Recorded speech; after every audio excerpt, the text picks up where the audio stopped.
Gustavo, uma outra questão que eu queria abordar contigo, o governo chinês anunciou que pode aumentar as restrições às empresas que pretendem abrir capital no exterior.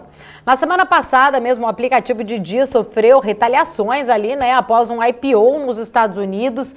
Aí a questão que fica é o seguinte, quais são os riscos que você acha que essas medidas, elas podem trazer para o mercado americano? Você acha que os IPOs de empresas chinesas, eles podem ficar mais escassos? Acho que não. Eu acho assim que quando a gente pensa, Paula, em empresa chinesa, a gente tem que tentar. Claro que o governo, ele por ser um governo que, enfim, consegue ditar as regras de uma forma mais direta e absoluta, vamos dizer assim, você tem que levar em consideração esse agente de forma mais direta também quando você pensa numa empresa chinesa. Mas se a gente olhar o que aconteceu com a Didi e possivelmente outras. A gente viu, por exemplo, uma multa grande para o Alibaba algumas semanas ou meses atrás. Né? Se a gente só tirar essa lente assim, putz, é a China, é um governo que a gente aqui não entende direito e tentar lembrar que sim, mas deixa eu olhar na Europa e nos Estados Unidos como é a relação dos governos e das agências, vamos dizer assim, reguladoras com as companhias que são extremamente dominantes e passam perto do oligopólio ou até do monopólio em algumas questões, né? Eles são também super fortes e, vamos dizer assim, e tentam diminuir o poder de mercado dessas companhias. A gente vê isso o tempo inteiro nos Estados Unidos, né? Os CEOs das maiores companhias de tecnologia indo no Senado e sendo super questionados por questões de monopólio, de abuso de poder. Na Europa, vira e mexe, a gente vê notícias de que a União Europeia multa as empresas americanas também por abusarem potencialmente do seu poder de mercado na Europa.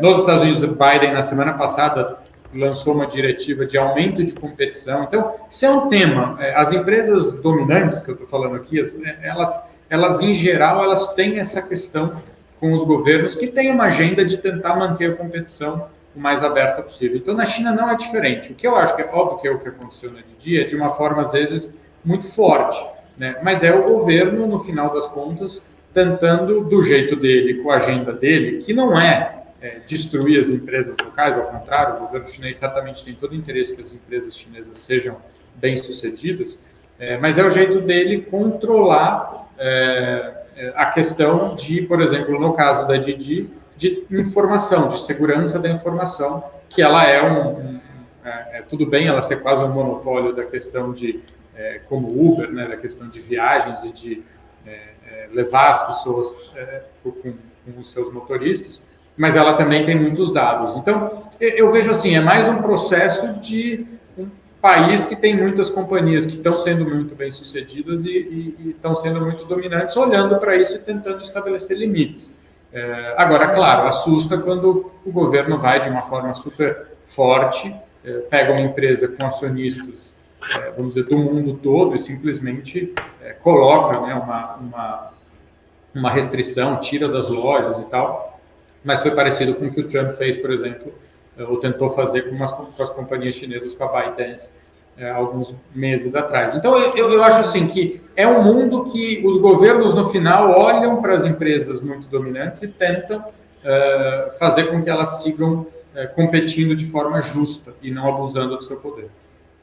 Ô, Gustavo, mas você não acha que o registro das empresas chinesas, no caso nas bolsas americanas, ele deve ficar um pouco mais difícil por conta dessas restrições impostas pelo governo? Apesar que a gente já está, hoje a gente não está no Trump, né? A gente está num outro governo. Se fosse na época do Trump, eu acredito que seria muito mais difícil, mas eu gostaria de saber muito da sua opinião em relação a isso. Será que não ficaria mais difícil? Isso não traria impactos negativos para os investidores, ou você acredita que não muda nada em relação a isso?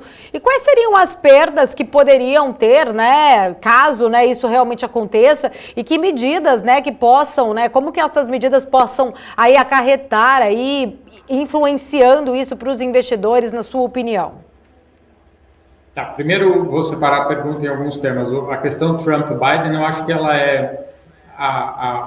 a relação dos Estados Unidos com a China não mudou quase nada. Por incrível que pareça, acho que essa é uma das coisas que os dois concordavam. Mudou muito a retórica, e eu concordo com você. O Trump ele tinha um jeito de abordar o assunto diferente do Biden, como estilo, mas não mudou muito, não. Assim, a China continua sendo uma questão bem estratégica e um cuidado bem importante do governo americano. Eu acho que isso mudou pouco, talvez é um pouco mais discreto, talvez não, com certeza o Biden é um pouco mais discreto do que o Trump teria sido. Sobre esse risco que você comentou, Paulo, eu concordo com você. Claro que é de novo, gera insegurança para você investir numa empresa chinesa, por exemplo, listada em Nova York, sabendo que, de repente, o governo chinês pode intervir na companhia e pode ter resultados ruins para aquela companhia. Então, isso tem que estar, vamos dizer assim, na sua análise quando você vai investir numa empresa chinesa, essa questão do governo e a relação da empresa com o governo e a questão que o governo pode, sim, numa canetada, mudar as regras do jogo de uma forma mais rápida e direta do que em muitos países ocidentais. Então, isso tem que estar na nossa conta quando a gente olha para empresas chinesas e deveria estar de todos os investidores.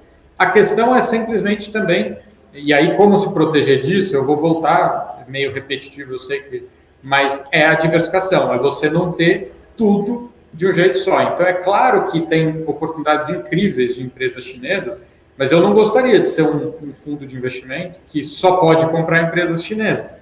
Então, eu acho que no final o investidor também não pode pular de cabeça nessas teses com muita, vamos dizer, com uma parte muito grande do seu portfólio. Então, eu acho que é ajustar o tamanho da sua exposição em China especificamente, em companhias chinesas, para levando em consideração esse risco. Mas eu acho que sim, acho que tem muitas oportunidades. Agora, concordo com você, gera uma certa, vamos dizer assim, insegurança dos agentes quando vão olhar para empresas chinesas.